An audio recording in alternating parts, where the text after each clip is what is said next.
Good evening and welcome back to the fourth and final webinar with Experiences Canada, everyone. Before we get started, I would like to acknowledge the land and water that sustain all of us and give us life.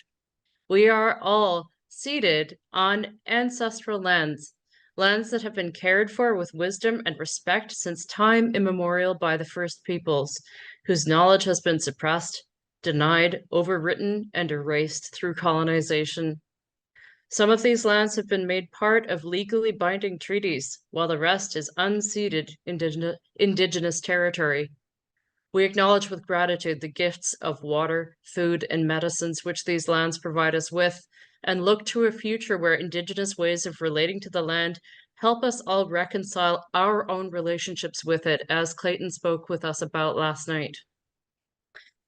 This webinar is the fourth in the series on the theme of economic reconciliation and will build on the previous webinars covering that concept of what that is, including the role of entrepreneurship and how to address environmental stewardship in the context of economic growth. That was a lot of big words. This fourth webinar tonight is going to be, in my mind, a particularly special one. We'll be looking at the lasting impacts of residential schools and the role that education will play in economic reconciliation. So residential schools, as I'm sure we all know a good bit about, were a government-sponsored religious school system that were established to assimilate Indigenous kids into Eurocentric, specifically British Canadian culture. Over 150,000 First Nations, Inuit, and Métis children were sent to these schools, the last of which closed just in 1998. And I know this will be mind-boggling to you youth out there, but speaking personally, that was the year after I graduated from high school. I know I'm a lot older than you kids, but this is something that I didn't learn about in school because it was still happening while I myself was in school. So the residential school survivor Phyllis Webstad led the movement to start Orange Shirt Day. It was Phyllis whose orange shirt it was that was taken away, which in 2021, the federal government recognized officially as the National Day for Truth and Reconciliation to honor survivors of residential schools and their families. So while these schools are a devastating part of our shared history, as Justice Murray Sinclair once said, education got us into this, and education will get us out of it again. Education has a huge role to play in reconciliation, particularly in economic reconciliation, as we've been talking about over these series. And there is still a huge education attainment gap between Indigenous people in Canada and non-Indigenous people. So our speaker tonight is someone we're incredibly privileged to have, Susan Bowden, who is a third-generation survivor of Maryvale and the Qu'Appelle or LeBret Indian residential schools, as well as a member of the NCTR's Survivory Circle, whose guidance helps the NCTR keep the voice of survivors at the heart of our work. Susan is a Cree Anishinaabe woman from the Cowessess First Nation in Saskatchewan. She has researched childhood trauma and how trauma experienced in residential schools has affected the lives of survivors, their children, grandchildren, and First Nations communities. She has worked in education for over 35 years. She has a Bachelor of Education, a postgraduate diploma in Educational Administration, and a Master's in Education. Her experience includes having been a primary teacher, superintendent, director, assistant professor, treaty education consultant, and curriculum writer. Before I turn this all over to Susan, I'm just going to share a warning that hearing about other people's traumatic experiences is inherently traumatic. It's all the more traumatic if this connects to your own experience or the experience that your families have been through. Please really do take that seriously. Take some time when this webinar is done to look after yourselves, whether that's by talking it over with someone safe, spending some time outside, or reaching out to professionals. So we've shared some resources on the chat. I'd particularly recommend the chat options in both Kids Help Phone and Hope for Wellness. If chatting by text is easier than calling on the phone, then do that. Do what you need to do to take care of yourselves. And if that means you need to step away for a minute or entirely from the webinar, that's okay. Just do what you need to do to keep yourselves okay. And then final reminder, as Susan speaks to us, please feel free to submit your questions and we will answer as many of them as we possibly can. All right, Susan, it is all yours. Thanks so much, Sandra. So hello, all you awesome young people out there. I feel very privileged today to be able to share my experiences and my knowledge with you. And I'm very much looking forward to your questions. I have been looking forward to this presentation for a while since I was asked to do it. So with that, I'm going to start with how this all started, how Indian residential schools all started, and how they came about and why they came about, and talk a little bit about my own experiences as I'm a residential school survivor. I went to residential school when I was 8 years old, and I was there until I was 15. So I know there were other children that went to residential school as young as toddlers, as young as 3, 4, 5 years old. So it does impact you when you go someplace and you're not brought up by your parents. And we're very thankful today that we can have our children with us and bring them up the way we always were meant to do it. So in the first slide, I don't know if you, when I was in school, I didn't hear about the doctrine of discovery of 1452. And that was a papal bull was issued by the Roman Catholic Church. And what it really did is it gave permission for nations like the British Empire, the Spanish, the Portuguese, those kinds of nations that were going and building their empires. And they said that not to worry about the Indigenous peoples that lived on that land, and they couldn't claim ownership to that land as Indigenous people because we weren't civilized and we were heathens and we didn't really know what we were doing in our lands.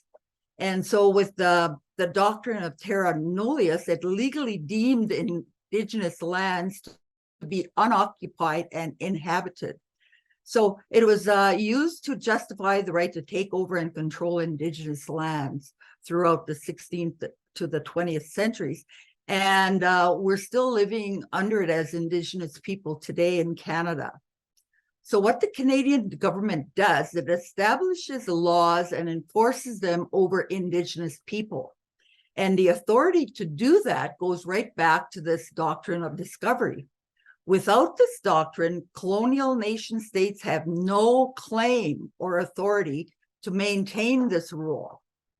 So in the centuries that followed of people, of Indigenous lands being taken away and our freedoms taken away, our languages, our cultural teachings, our ceremonies, and traditional ways of knowing and doing has been extremely damaged.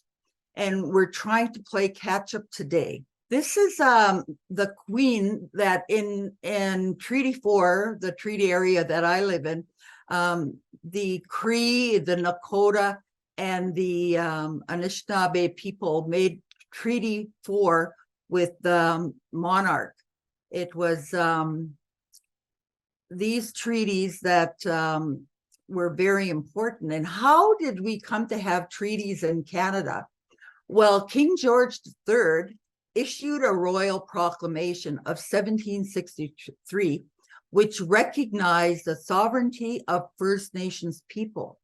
It was the key legal instrument for the establishment of colonial government across what is now Canada. And really what that royal proclamation said is that the British Crown had to make treaties with First Nations people in order to access their lands. And really what British Crown did is they used treaties to steal our land, to take over our land. And because there were so many language and cultural differences, we really had faith that the British Crown, Canada, because Canada became a country in 1867, and the Treaty 4 here was in 1874. So those treaties were a way for the British Crown to claim our lands and to extinguish our rights of Indigenous people, of First Nations to the land through treaty making. The First Nations people honored all of their promises made in treaty immediately. We agreed to share the land with the newcomers, and we agreed to do this in a peaceful way. So my people really were making peace treaties because they didn't want to have wars with the newcomers. We knew in our ceremonies for years and years that these new people were coming to our lands. And we were told by the Creator in our ceremonies that we should accept these people like our brothers, like they were related to them, and that we should help them survive on this land and make way for these people and share the land with them and all the bounty of the land that we had here. And you know, First Nations people lived on these lands for thousands and thousands of years, forever. And we call it since time immemorial. And the reason why we say that, because we've been forever here in this land. And so before the newcomers came, these new people came to this land, we had already been making peace treaties with each other. We were already sharing the land and sharing the resources with each other. And we had a global economy here on Turtle Island. And so this was all ignored by the British Crown when they decided to make treaties with us. So instead of Canada honoring its treaty promises, Canada implemented what is still in place, and it's called the Indian Act of 1876.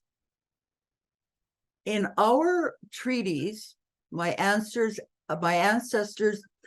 negotiated for their children to learn English, to learn math, so that they would be able to work beside these newcomers and work with these new children that were also coming to this land. And they promised us in Treaty 4 a schoolhouse on each reserve. And we asked, and we knew that our children needed to learn this new language and learn how to work alongside these people. But we also said that our own language, our own culture, our own ways of knowing and doing would be in that school. But instead, what the Indian Act did is the government put a new section in the Indian Act called Indian residential schools. And so instead of helping us and keeping our own languages and cultures, they decided that English was the only language that we were going to use. And they decided that their culture and their ways of knowing and doing were more important than ours. They had no desire to learn about us. And so they just wanted to take over and control us. So we agreed to share the land to the depth of a plow. And what we said is that the resources underneath the land were to stay there, and we were to share those resources as well. And we call it the bounty of Mother Earth. And we had been using that bounty of Mother Earth to survive and to live good and productive lives for thousands of years. And we knew that these newcomers wouldn't know how to live on our lands, that we'd have to help them in the harsh winters. We'd have to help teach them about our medicines, about our food, about our way of living, so that they could survive here. And your ancestors, if your ancestors came at that time, they received lots and lots of help from our people, from my people. So the one thing that we wanted to do is, because the buffalo was God, we needed to make a new way of living. And so we were promised that we would have agriculture. And in education, we were promised that we would learn, and you probably heard the words, the cunning of the white man, because our ancestors saw this man sitting by Alexander Morris, who was representing the crown in negotiating Treaty 4. They asked, what is that man doing? What is he writing? And they said, well, he's writing what we're talking about here. And they said, well, we want our children to know how to do that too. And so that meant that this man sitting there was a university trained person. And so when we talk about education and going as high as we want to, being doctors and lawyers and teachers and going in to be plumbers and tradespeople, we were promised that we would be able to do those things. And the Indian Act was put in place, and every time the government wanted to control us and take something away from us, they added to the Indian Act. And so, did you know that Canada is the only country in the world that has an act for a race of people? It's racist and it's wrong, but Canada still has the Indian Act and still controls a lot of my people's lives. And it's hard to really understand that, because when we were here for thousands of years, we had all of the freedoms we could have, the freedom of movement, the freedom to speak, the freedom to protest, the freedom, all the freedoms that the newcomers lost in their own lands. And when they came to this land, they got all of those freedoms immediately as they stepped on our lands. Lots of times they came from countries that you couldn't worship the way you wanted to. When they stepped on the land here, they could be Catholic, they could be United Church, they could be Anglican, they could do any kind of worshiping that they wanted. When my people started understanding that the government wasn't living up to its promises, they started to assemble and get together and talk about what they were going to do about that. So what the Canadian government did is they put into the Indian Act that you could not protest, you could not assemble and speak against the government. And what happened when our people tried to do that? They were taken to jail, sometimes for 6 weeks, sometimes for 6 months. It just depended on the Indian agent who lived on our reserves and the RCMP.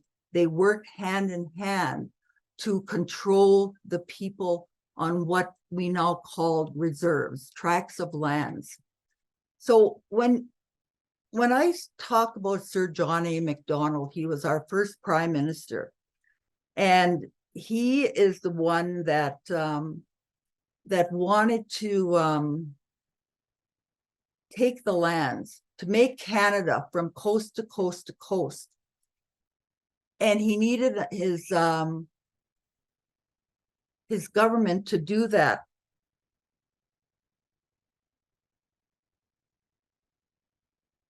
Now, what I want to do is I want to read what he said when he decided that Indian residential schools were something that we were going to have to go to. He said, when the school is on the reserve, which they promised us, the child lives with its parents, who are savages. And though he may learn to read and write, his habits and training mode of thought are Indian. He is simply a savage who can read and write. It has been strongly impressed upon myself as head of the department that Indian children should be withdrawn as much as possible from parental influence. And the only way to do that would be to put them in central training industrial schools where they will acquire the habits and modes of thought of the white man. And so really what residential schools were meant to do, they were meant, first of all, to colonize us, to make us little brown, little white people who spoke English and who thought like an English person. And we would forget about ourselves as being Cree or as being a Snobe or any of the beautiful nations that we have across Canada. It's really, as a residential school survivor, I find it really hard to talk about this because I can't believe a government would do something like this to parents and children. All the little red dots you see on this map are where Indian residential schools were put. So the Inuit, the First Nations people, and many Métis people went to residential schools. And this is what the government did. They put these residential schools, and in lots of times, they put children thousands of miles away from their homes in residential schools where they didn't know who they were going to school with. They didn't have their parents close by. They were basically alone in this school. They call them schools, but they're really institutions that took us away from our parents, and we had to be there by ourselves, no matter how little we were. We were so lonely at night. We were so scared. They cut our hair off. They did many horrible things that as children, we were never treated that way when we were in our own homes with our parents. So there were over 130 residential schools. 70% of them were Roman Catholic, and over 150,000 First Nations children attended these institutions. And like I said, they were between as young as toddlers, 2-3 years old to 16 years old. And you couldn't stop going to those schools until you were 16 years old. It's estimated that over 6,000 children died, and it is thought there are many more. And many of you will probably remember in Kamloops a couple of years ago in June, they found some unmarked graves by the Indian residential school there. And so that's something that you're hearing about in the news. And a lot of times when children passed away in those schools, their parents weren't told about it. And so many parents never saw their children again, and they were never told their children died at these schools. And it was a terrible thing to do to parents. And I remember an elder, Mike Panay, he would do his presentations and he would say, "Can you imagine a whole community with no children in it?" Our communities were grieving all the time because they didn't have their children home with them. And that there was no laughter and no playing that you could hear. Like when you go out, if you live in a city, you play and you hear kids laughing and shouting and having fun together. Or if you live in the country, like I did growing up before I went to residential school, we had many games and played in animals that we had. So you can imagine having a community with no children in it because they were all in residential school. And that's one of the things that I talk about quite a bit, because people can't imagine a world without children in it. And yet that's what my parents had to live with, and their parents and my great-grandparents had to live with in their communities. The goal of these schools, and I'm going to read a quote from Bishop Vital Grandin in 1875. He said this: "We instill in them a pronounced distaste for their native life, so that they will be humiliated when reminded of their origin. When they graduate from our institutions, the children will have lost everything native except their blood." And so it was another quote that you hear a lot, they wanted to take the Indian out of the child, take the language, take the way they think away from them, and the way they believe and the way they worship. All of those things that we had for thousands and thousands of years and lived a very good life with was taken away from us, because there was not to be an Indian left that thought Indian. We were supposed to just be assimilated into white society. And the only thing that we would have that would be Indian would be our dark skin, nothing else. And so that's what he was saying. Next slide, please. So when they take away our dances, our songs, the way we worship, the way we believe about the world, the way we have our teachings around children being gifts that were given to us by the Creator. Many of our beliefs are in our language. So when they took that away from us, they really did a terrible thing. And because they took all of our cultural ceremonies, our cultural ways of doing, it was called cultural genocide. And what is cultural genocide? It is a way to control a people. You must first control what they think of themselves and how they regard their history and their culture. And when you conquer, when your conqueror makes you ashamed of your culture and history, he needs no prison walls and no chains to hold you. And that's exactly what they did to us. Is they took away our pride in our being Cree people. They took away our pride in the way we believed and the teachings that we were held so dear for, that the Creator gave to us when he put us on this land. And when you don't think of yourself and you're ashamed of being First Nations, and you know you're not white, you know you're not another culture. And I'm talking about people that went to residential school with me, and even myself. There were so many of us when we got out of school, we were so ashamed of being First Nation that we said we were Italian or French or whatever, just to not admit that we had one little ounce of Indian in us. That's how ashamed of our culture and about our self-identity. They made us so ashamed of that we didn't want to be Indian, when we couldn't even say we're proud to be Indian, because we're so ashamed, because they made us think we're savage and we're the lowest people on this earth.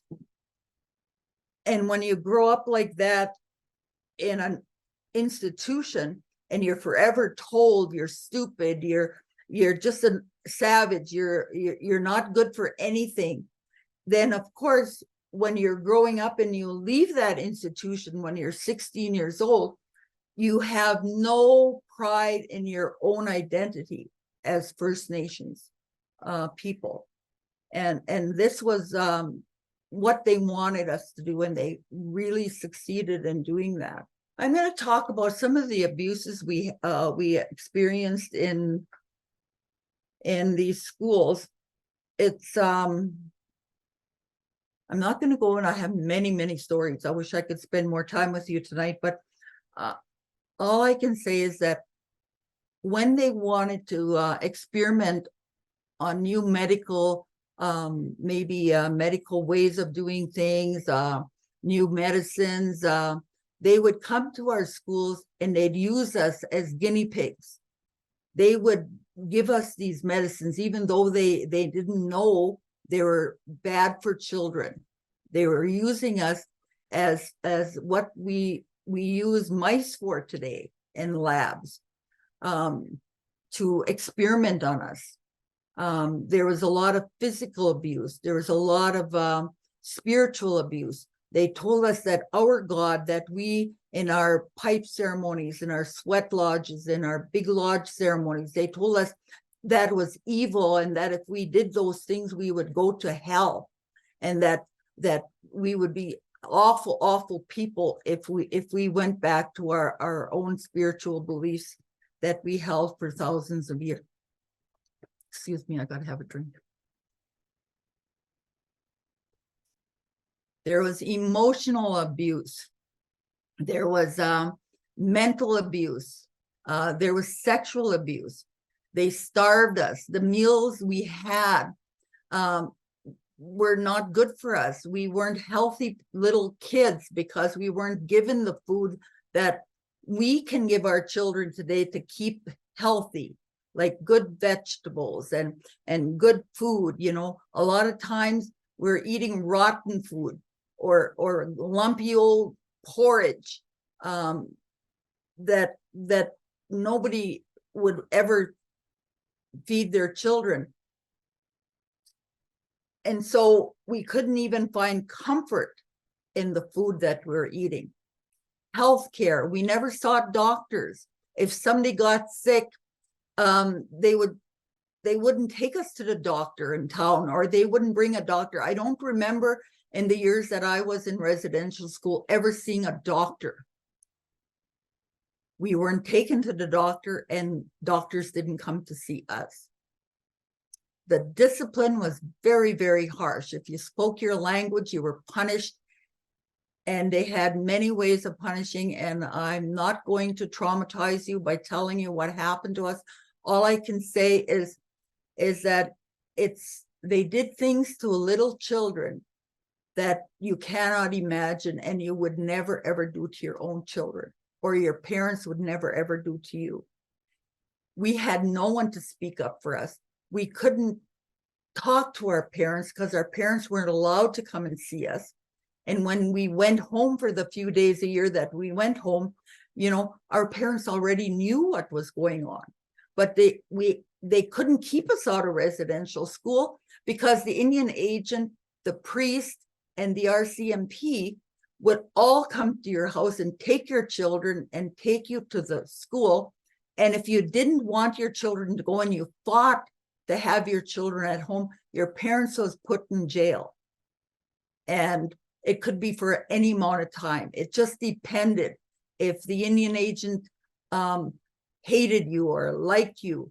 We were just so controlled that it was so difficult for our parents to fight for the rights of their children, because they would end up in worse shape by not even being home to look after their little babies, because that's the only ones that were home at that time.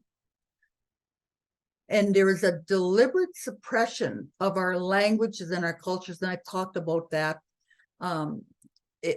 We just lost so many beautiful teachings because our elders and our people that speak their language fluently will tell you our ways are in our language. The language is so important, because when we speak our language, we know spiritually what they're talking about. We know it's just such a beautiful language.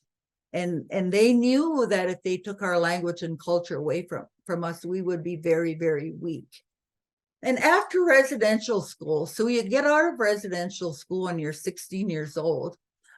In my dad's time, he took grade 8 3 years before he was allowed to leave residential school, because grade 8 was the highest that you could go during my dad's time. And so in my grandparents' time, the day was like reading, writing, and arithmetic in the morning, and learning to be domestics and agricultural farm hands in the afternoon. With my mom and dad, it was the same thing. With me, it was school all day. So they didn't have the farms that they had when my mom and dad and Cookham and Musham were in school. So we were lucky in the fact that we were able to go to school for full days. And after I graduated from out of grade 8, I was able to go on and get my grade 12 and go on to university. However, many of our people weren't as lucky as I was in my life. I was lucky to have parents that really encouraged us to go to school and to live good lives. But it's hard to do that. Many people say, well, why can't they just get over it? We can't get over it because those of us that survived it were very, very traumatized. And when you're physically, emotionally, spiritually, sexually, all those abuses that you did experience in residential school, when you get out when you're 16 years old, you're so ashamed of yourself and you just feel so worthless. That is why, and many of my people went to alcohol and drugs, and that's how they dealt with their trauma. And some are still living that life today because they can't heal from that experience they had in residential school. And so because we were brought up by nuns and priests who had no children, did not know how to be parents, they brought us up so harshly. Many of us became parents like them. We didn't so much lose our parenting skills. We were taught different, harsh parenting skills. And so as our generations go, and when we talk about intergenerational trauma, my mom and dad were the best parents they could be with what they had. And then there's me. I was the best parent that I could be with what I had. But as each generation goes, we're getting better and better and getting more of our own teachings back as parents. We're becoming better parents. We're becoming better educated. We're becoming, starting to become the people that Creator always meant us to be. In our communities, we see a lot of interpersonal and lateral violence, especially in families and in the workplace. There's a lot of violence against women and girls. You hear about the missing and murdered Indian women and girls. A lot of the white society, the non-Indigenous society, thinks they could treat our women and girls in a bad way, that we're not worth anything. In our traditional times, women and girls were held in the highest honor because we were the life givers. We're the ones that brought babies into this world. And we had that gift from the Creator. And we looked after our children and nourished our children the way we always were meant to be. But when we went into residential school, we learned a different way of parenting, a bad way of parenting. And when you're colonized, and the British a long time ago always thought women were less than. They came to us and passed this on to our people, that women were not important, that they would just belonged in the household, and that they could be treated anyway, and they had to stay and put up with the violence. And so that was a learned thing. And because of all the trauma and the hurt that you have in you, and you're not getting healthy, you become that person you never wanted to become, that person. And then society continues to treat our women like that. There's suicide. A lot of our young people are into drugs and alcohol. That's that intergenerational trauma. We have the low levels of educational attainment, which all leads to poverty. Poverty is one of the ways to keep people down. So anytime that we want and we're getting better, the government always puts something to bring us down, to oppress us, to keep us down. They don't want to see us educated and out there and doing things. There's always something that's always there to keep us controlled. Next, our loss of land. Did you know we owned 100% of what is now called Canada at one point, before the white man came, before the non-Indigenous people came? Do you know how much we have now of our land? 0.2%, not even 2%, 0.2. And those of you that are math experts out there, I know a lot of you students must know percentage and stuff like that. From 100% of land, we have 0.2, and that's all across Canada. So without the land base, we can't do the economic things you see the non-Indigenous people doing, having big farms, having, finding resources and doing things with resources. As long as we don't get our land back, we'll always be poor, because we don't have the land base in our communities to get out of this poverty. So we have to rely on going to school. The graduation rates in non-Indigenous schools for First Nations and Métis and Inuit children is low. It's getting better every year. I don't want to leave you with thinking that it's impossible. What I want you to know is that the low graduation rates are still there because of the many things our children face in non-Indigenous schools: the racism, the sexism, the bullying, the non-acceptance of even teachers to recognize your differences and to celebrate who you are as a person, rather than looking at your skin and your black hair and the way you look. And our justice system, our system in the world that we have in what is now Canada, is not a fair justice system for Indigenous people. There's like a second tier.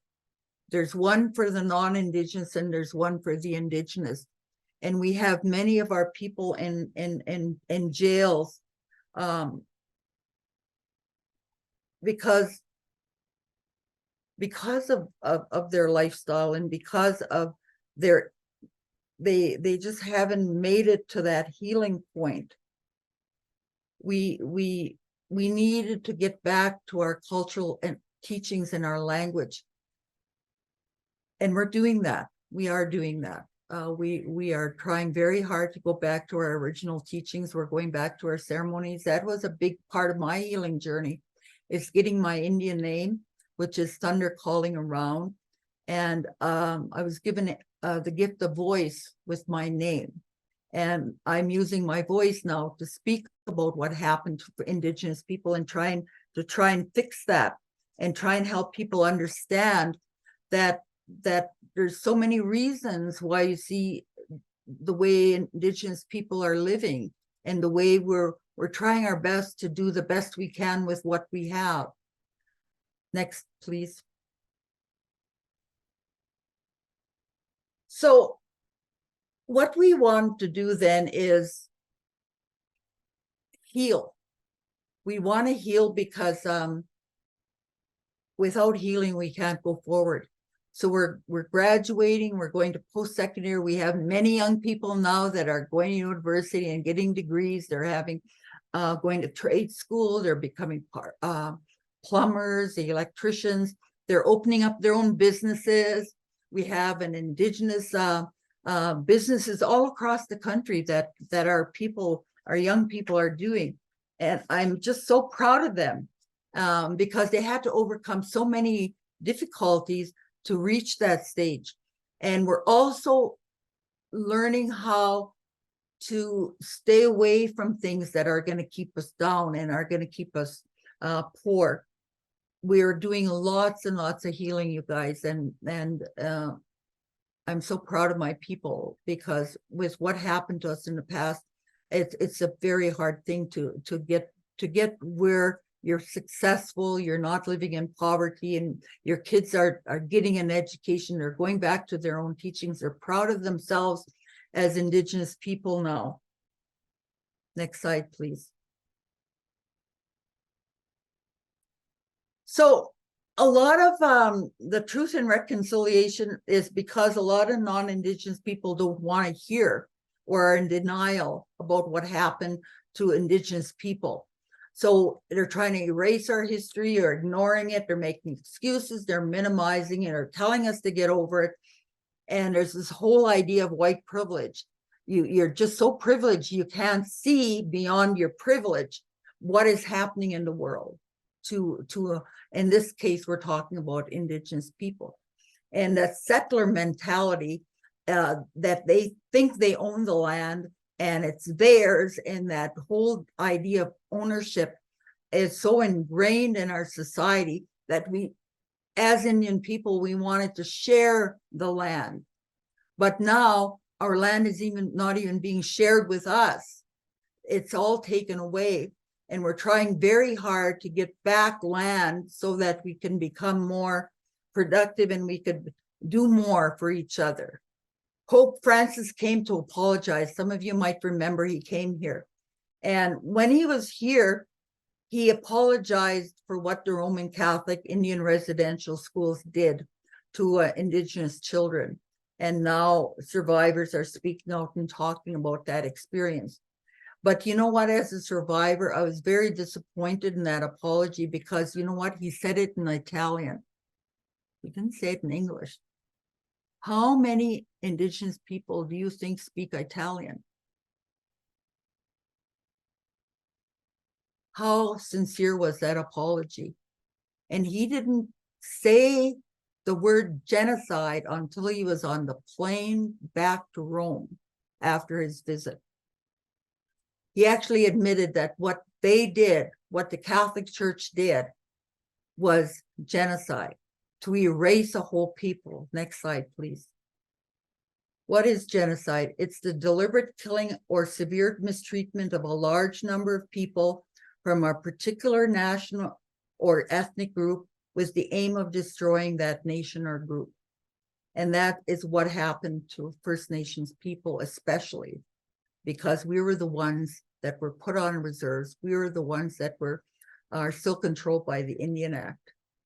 So let's change that narrative, and we're changing it now even by me talking to you tonight and giving you some information. We're changing that narrative. We're taking responsibility to tell the truth and to work together towards reconciliation.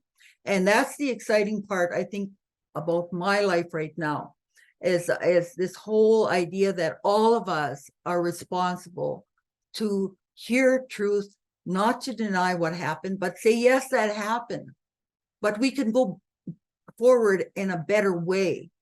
And to me, that's the biggest gift I think we could give each other today, is to do that and be kind to one another and love one another.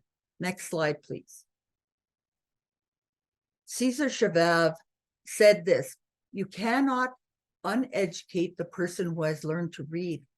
You cannot humiliate the person who feels pride. You cannot oppress the people who are not afraid anymore. And that's us Indigenous people. We're educated now. We can speak, we can tell our truth, we can be brave, we can tell the world what happened to us. We learned the white man's way of doing things, and we're using that way to get out of this whole mess that was created by the doctrine of discovery and is still happening with the governments that we have in Canada. We're getting better, and I know there's gonna come a time when all of us are where my ancestors believed that we would be relatives, that we would treat each other with kindness, and that we would help one another, and that we would love one another. And as young people, those of you that are listening, you're our future leaders. You're the ones that are going to make the difference. You are the ones that are going to be strong. Those Indigenous youth that are listening, Be proud of your Indianness. Be proud of your language. Be proud of yourself. Be strong. Be those people our ancestors envisioned at the time of treaty. And those of you that are non-Indigenous, do the same thing. Be proud of yourself. Go forward, make better in the world. That's all us survivors want, is that we want to get along. We want to love one another. And that's the main message I would like to leave you with tonight, is I'm so thankful that you're here listening to me. And I probably talked a little too long. We have questions to answer from you, but I just love young people. I admire you, and I know you have the power to change the world, and you will. Thank you so much for listening. Susan. This is literally my whole job is telling these stories, and like, tomorrow I'm scheduled to give my 83rd presentation within 9 months. And yet you still had me in tears at one point. And I'm grateful that I can still, be living in these stories, and that I haven't become hardened to them. So thank you. I will just remind everyone, please, if you need support, there is support. I know I harped on it at the beginning, but I'm not going to stop, because you need to take that seriously. So please do find a way to do some self-care when you're done this. Just before we get to the questions, I just wanted to comment on a couple of things you said. That tie that you mentioned between that shame that Indigenous people were made to feel because of the Indian Act, making Indigenous culture and spiritual practice and the speaking of language illegal. I love everything you said about the need to reclaim that and be proud of that indigeneity. And I think within the last 10 to 15 years, I'm going to say, at least here in the prairies where you and I both live, I've definitely noticed a real visible resurgence of Indigenous culture that is incredibly powerful to see. Here in Winnipeg at one of our technical colleges, Red River Polytechnic, the classes for Cree and Anishinaabe and Michif are full every semester. And that's so important for so many kids exactly your age or just a little older. And I'm speaking to you Indigenous kids in this webinar. For many families out there, it's your generation who are the first ones to be learning your ancestral languages and relearning things that were taken from, parent, grandparent, great-grandparent generations. And you're the generation that's reclaiming those and restoring those traditions and that wisdom and those long, almost lost pieces of knowledge. So keep doing that. So we've had a number of comments that I want to share first. One person said, can you remind Susan that we all hope that she's going to feel better and that we all appreciate her sharing her and others' stories. Just let her know that we appreciate her and she has all of our heart's attention. And it came with a heart emoji, which I really love. Someone else said, my uncle and aunties are survivors. I send my prayers for healing for all of us. I wish this had never happened. Let's see. We also had, while I'm scrolling down to see the new ones. Okay, this is a cool question. In your opinion, Susan, at what age should one start learning about residential schools? And how do we broach that subject with a younger audience? I think you could start talking about residential schools like at the grade 4 level and up. But what I used to teach in grade 3 is just the daily life of a student in the classroom and the daily life of someone in residential school, and just talk about those differences, the kind of food you ate, the kind of games you played, those kinds of things, you know, and kids will learn about that.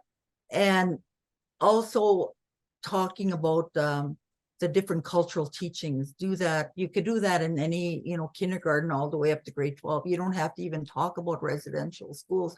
You can just talk about the importance of respecting everybody's cultures and languages, and learning that everybody has difference, yes, but we have more commonalities than we have differences. And if we go in with the mindset that we're all equal, we're all here, and we're all meant to be here, and we all have a purpose here, I think, you know, you could talk about residential schools in a good way. And because there are some things that happened in residential school that helped me become the person I am. You know, a lot of the negative experiences can be talked about at higher grades in more detail. But I think just talking about the different kinds of schools there were at a younger age, you don't even have to go into what happened with those schools, just to get people thinking about the different kinds of schools and things like that. So you really have to be careful you don't traumatize children. And I hope I didn't traumatize anyone tonight. And if I did, I apologize. It's really important for us to educate one another, but in a good way, where we're loving and caring and making sure we're not hurting one another. Thanks for that. One person asked, was it all Indigenous children who went to residential schools? I can answer that one. Yes. Okay. There are other types of boarding schools out there, and some of them have not been great, but this system specifically was put into place to target Indigenous kids. Someone else has said, as a Métis person going to school to study education, this was one of the most inspirational messages I've heard in a very long time. What is the best thing young people are able to do to heal Canada's relationship to our First Nation and Indigenous peoples? Just by treating Indigenous students with love and with acceptance and inclusion. One of the biggest things I found in the research is that a lot of our kids drop out of school and either middle years or high school for sure. And that's because of the bullying and the racism they're facing. So as young people, learn about each other's culture, learn about each other and respect those cultures. There's nobody higher than the other. We're all equal. We all deserve a good life. And if you treat people right, and you accept people and you include them instead of exclude them or make them feel they don't belong somewhere, you know, we're going to have more people getting along and helping one another, and more of our Indigenous students graduating. You know, I just tell the Indigenous students, just keep on, you know, try not to dwell on the negative parts. There's, you know, always, not all non-Indigenous kids are racist. In fact, there's very few of them, but it's those very few that make the most damage. So for the majority of kids going to school, you're all good with your hearts. You have good hearts. Just pass it on every day. And that's all I could say is just be good to one another. That's, you know, if humanity could get on board with be good to one another, we'd be in a very different place on our planet, right? Just to clarify, one person said wanted to clarify that Métis kids were taken too. Just to be very clear, I'm not going to read out the whole comment, but Métis people are fully Indigenous people. Indigenous includes Métis, First Nations, and Inuit. Even though the Indian Act did not officially apply to Inuit people, those kids were taken too. There's a comment. Someone said, "My heart hurts to think that some babies never came home." Yeah, mine too. Yeah. Someone else has said, "Sending prayers to Susan. I really hope you're doing better. My great-grandpa was a residential school survivor, so I understand how it can impact one's life." Now we've had another question. My question is, do you believe that the trauma residential schools caused affected our culture in this generation? What is your opinion on it? I think you have spoken to that a bit, but go ahead. Well, the trauma lives in generations. Yeah. And until we help each other heal, and find good ways of healing, we'll always have that trauma. And like Senator Murray said, it took us 7 generations to get to this place. It's going to take us 7 generations to go back to what we had in our traditional times, where we're proud of ourselves. We know our own teachings. We can choose to be who we are. And it doesn't matter if you're totally First Nation and you know your language and your culture and you're going to ceremonies up. That's not the point. The point is to live the values and the spiritual part. You need to work on your spiritual part, because if you're spiritually alive and aware, you'll always be a good person. And whether you say God and go to mass, or you think about the Creator and go into a sweat lodge ceremony, it doesn't matter how we worship. We all worship the same Creator. But until we get that spiritual part happening in us, we'll feel disconnected from each other. It's walking a spiritual path, that, and spirituality just means living those values, living the belief that God is there. God is there to help us every minute. And we've got helpers from the other side with us. We've got so many important spiritual help, that if we fall on that spiritual help and we depend on our spirituality, and we know our ancestors are with us, whether you're non-Indigenous or Indigenous, our ancestors are with us all the time. And all you have to do is ask for help and believe in a higher power. I think that when we have our spirituality, that's when we're very strong, and when we become very good people. Yeah, that's it. I mean, that's a question without an easy answer, right? It's not a short answer question. But none of the questions that come up around this, when we look at a whole genocide that's made our country possible, there aren't easy answers to say, well, here's the fix. Someone has asked, how can one help the process of intergenerational trauma? Just do your part, do your own healing, learn about what happened, accept what happened, go on to be a better person. And I'm saying it really easy. There's a whole process that's going to happen to you while you're doing it, but don't be afraid. Just keep on healing. Just keep on going forward. Just keep on believing in yourself.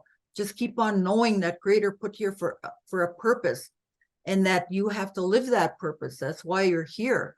I just believe that we all have that drive in us to be who we're meant to be. That's probably the best short answer we can put that to, right? There's one last comment, and maybe this is a good way to finish off, unless other burning questions are arising.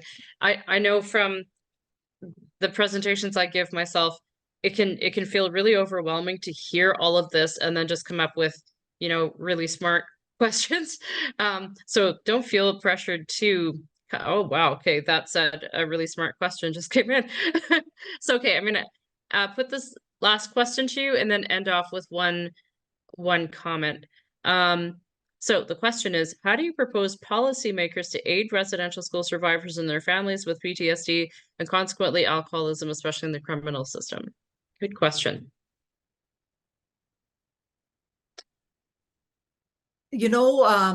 Indigenous people are making big strides right now, finding ways to heal. What works for them? We're all different. What works for me might not work for you. Keep on searching. The policymakers, if you don't have Indigenous people involved in making those policies, they'll never work. We need to be involved in the whole process for it to work. And many times things are decided for us without asking us if that's what we need or what should happen. So I have I'm a policymaker myself, and I think the policy question is a great one, but the hardest one, because policies become law, and if we don't do it in the proper way and involve everybody in the policy, it's never going to work. And we've seen many policies like the Indian Act and different federal and provincial policies that are not good for Indigenous people. And we've seen the damage it's done. So those policy makers, we still don't have enough policymakers who are wise enough and inclusive enough to be leaders in making new policies and making sure the people the policies are meant for are the ones that are there actually making it and helping to make it. Well, and that comes back to that notion that you mentioned of paternalism, of non-Indigenous people thinking that they know best what's good for Indigenous people. Right? There's a general rule of thumb in when we're talking about any question of diversity, equity, and inclusion of nothing for us without us. Exactly. So part of what will solve that will be more Indigenous policymakers. So go on into poli-science, kids. Go become politicians and lawyers and policy makers, because that's what we need. We need Indigenous voices making the calls on what's good. Yeah, we also need the non-Indigenous voices. That's where this whole reconciliation comes into play. If you do things separately, we got to stop doing things separately. We got to start doing things together with the right minds and the right hearts. And that's the only way we're going to get past all of this and to make a better society. And these young people listening right now, I have such faith in them.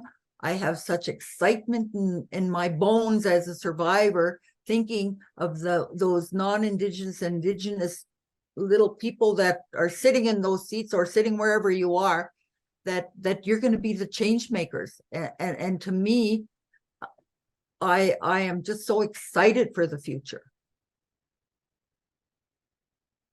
That's gorgeous. Yeah, just amazing. That last comment I promised to share was someone has said, I hope you're doing well, Susan. Sending my prayers. You're strong for speaking about this, especially because my own Gokums went to residential school. So you're connecting very directly with a lot of intergenerational survivors here. And I can't think of a better way for us to have rounded out this series of webinars than by having this direct voice of experience, and just so easily, clearly laid out so that we could understand how it happens systemically, what its impacts have been and continue to be, but some hope for the future too. And yeah, like Susan said, that hope lies within you folks in this webinar. I just want to thank Experiences Canada for giving me this opportunity. I want to thank you, Sandra, for being by my side and being the person you are that helped me through this as well. And I thank all of you there that have been sending me good energy and prayers. I needed them and I feel them, and I am just so thankful. Thank you, thank you, thank you. Thank you, Susan, so much.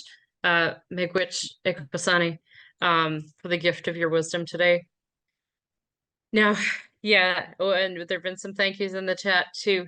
So again, everyone, go find support, go outside and breathe some fresh air. If you've got leaf buds growing on the trees around you, go and encourage them to grow. Go and be with people that you love now. Youth, we are done until the live event in July. So thank you all so much. and we'll say goodnight.